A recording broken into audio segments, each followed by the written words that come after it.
Assalamualaikum warahmatullahi wabarakatuh. Kami dari kelompok 5 akan mempresentasikan hasil penelitian kami yang berjudul analisis faktor-faktor yang mempengaruhi struktur modal debt to equity ratio dengan menggunakan data rasio keuangan pada sektor minyak bumi. Di sini kami beranggotakan 6 orang kelompok. Yang pertama ada saya, Muhammad Akbar Utama Barsena dengan NIM akhir 249, Firja Muhammad Fadilah dengan NIM akhir 248, Najwa Habibah Mailani dengan NIM akhir 250, Farah Aulia Putri dengan NIM akhir 252, Sinta Sekardinata dengan NIM akhir 254, dan Fazal Maula Ramadan dengan NIM akhir 256.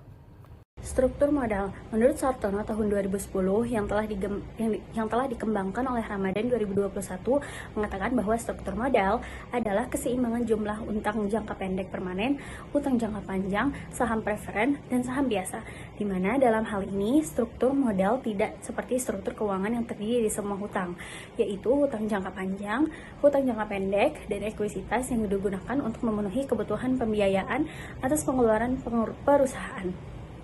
Sedangkan struktur modal merupakan pembiayaan permanen yang terdiri dari hutang jangka panjang dan modal sendiri atau equity, digunakan oleh perusahaan untuk memenuhi kebutuhan pembiayaan. Pada kasus ini, struktur modal merupakan bagian dari struktur keuangan. Selanjutnya, populasi dan sampel.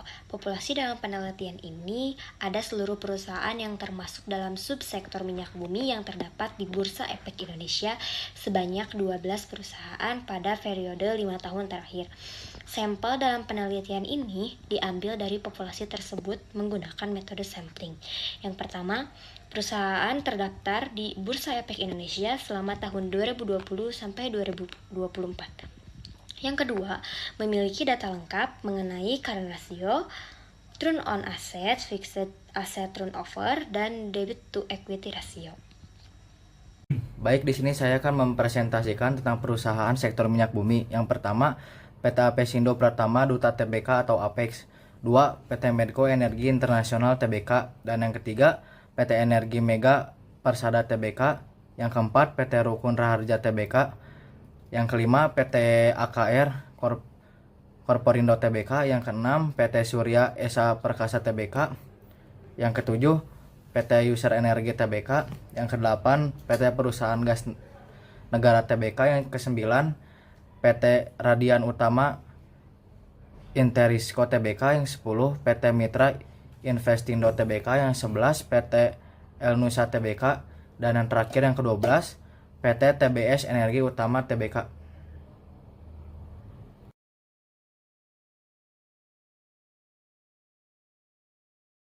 Oke, selanjutnya ada uji linear berganda, yaitu berdasarkan tabel persamaan regresinya dari kolom B di unstandarized DZ. Koefisien adalah Y sama dengan 126,809 ditambah 1,305, yaitu X1 ditambah 3,643, yaitu X2 ditambah 34,358 X3. Yang pertama ada X1, yaitu koefisien B sama dengan 1,305, yang dimana setiap kenaikan satu satuan X1 akan meningkatkan Y sebesar 1,305 satuan jika variabel lain tetap. Yang kedua ada signifikansi atau sig, yang berarti 0,586 lebih besar daripada 0,05, yang menghasilkan tidak signifikan secara statistik. Artinya X1 tidak berpengaruh signifikan terhadap Y dalam model ini. Yang kedua ada X2, yaitu yang pertama koefisien B sama dengan 3,643, yang dimana setiap kenaikan satu satuan X2 akan meningkatkan Y sebesar 3,643 satuan jika variabel lain tetap. Yang keduanya ada signifikansi sama dengan 0,104 lebih besar daripada 0,05, yang dimana atau yang berarti tidak signifikan secara statistik. X2 juga tidak berpengaruh signifikan terhadap Y pada tingkat signifikansi 5%. Yang ketiga ada X3, yaitu yang pertama koefisien B sama dengan 34,358, yang berarti setiap kenaikan satuan X3 akan meningkatkan Y sebesar 34,358 satuan jika variabel lain tetap. Yang kedua ada signifikansi sama dengan 0,007 yang berarti lebih kecil daripada 0,05 yang mengartikannya signifikan secara statistik karena X3 berpengaruh secara signifikan terhadap Y. Uji asumsi klasik pada uji normalitas.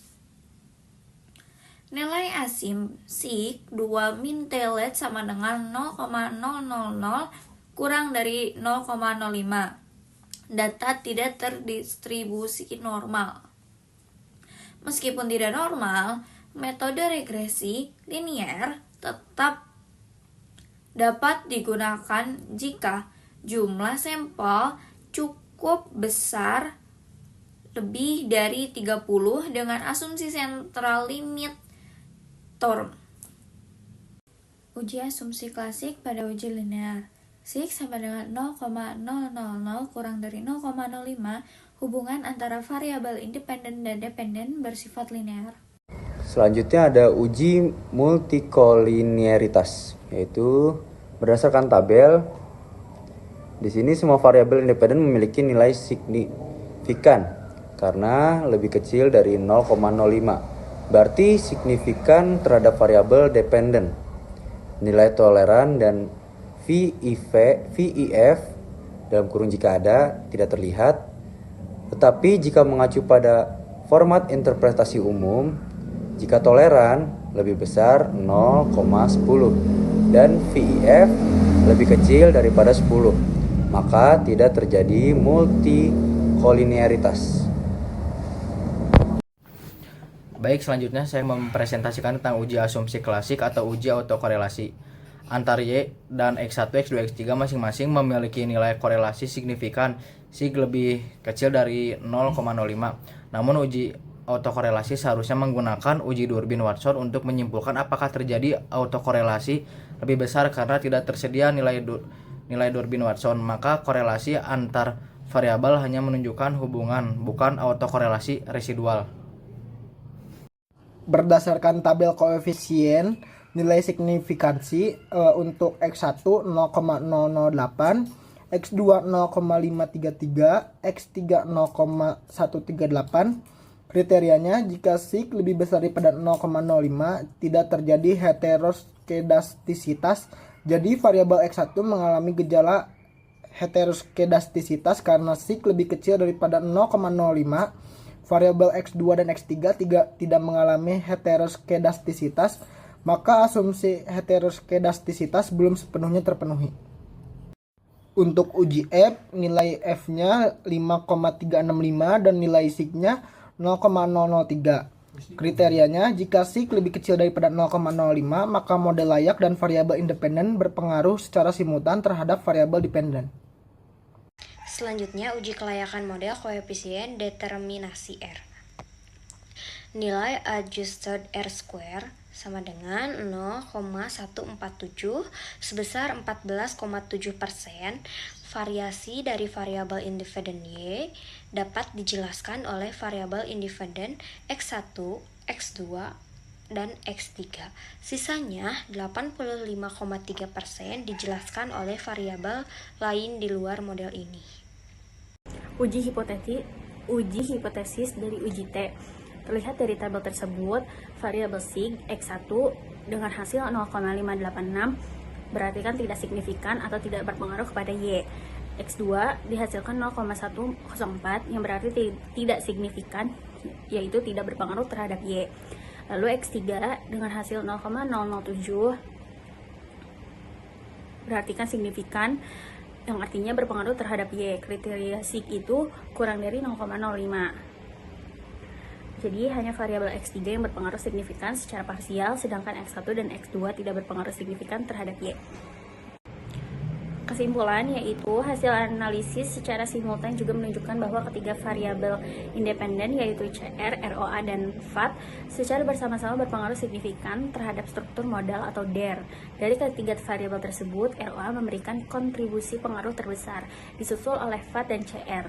Hal ini menegaskan bahwa profitabilitas dan efisiensi operasional merupakan faktor dominan yang mempengaruhi struktur modal perusahaan sektor minyak bumi. Dengan demikian, struktur modal perusahaan sektor minyak bumi cenderung lebih sensitif terhadap efisiensi dan profitabilitas perusahaan dibandingkan dengan likuiditas jangka pendek.